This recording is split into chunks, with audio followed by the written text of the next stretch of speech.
underscoring the sense of unity across the nation is the main goal of the president at this traditional political event where every year the president comes out appearing in a joint session of the Congress addressing both parties and millions of Americans. And to his credit, certain parts of this speech, especially in the beginning, no matter which background you're from, whether a pro or anti-Trump supporter, it didn't matter because he was talking about some of the tragedies, some of the natural disasters that this nation had to endure over the past year. And among the audience were some of the guests that were being honored, those considered national heroes or people who made personal sacrifices over the past year. And this is part of the tradition where everyone gets to feel some sense of unity. But parts of the speech, obviously this is also a platform for him to talk about his own administration's achievements,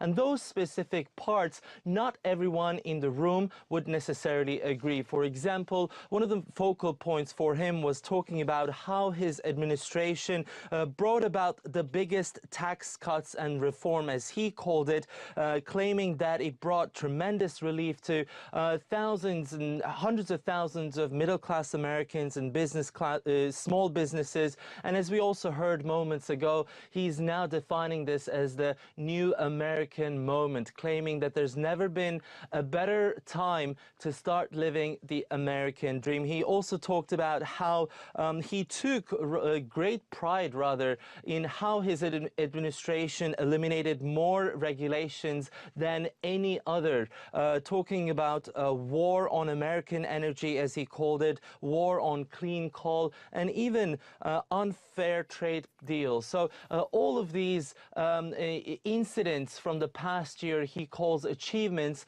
were not necessarily agreed by many of the Democrats in the room. Ediz, we're just over a week away from the next American government shutdown if there isn't a deal made between the two main parties. And it seems as if it's all going to hinge on immigration. So just expand on that if you can. And what did the president say about immigration?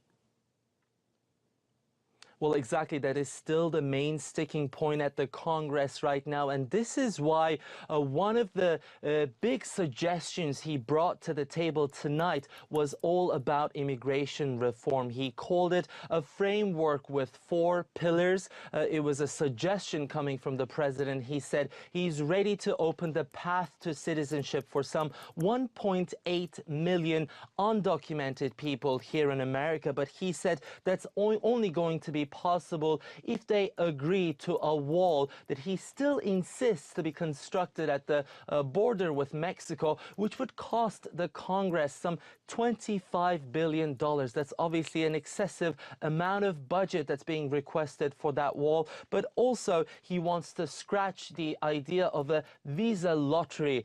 He still disagrees with the idea of randomly selecting foreigners and granting them permanent residency in the States. And finally, he's also against what he calls a chain migration, as many refer to it here as the family reunification. So this is all part of a rather complicated bill on immigration reform that is still going to be discussed in the coming days at the Congress. And like you said, if they don't reach a compromise by February 8th, we might possibly see yet another government shutdown.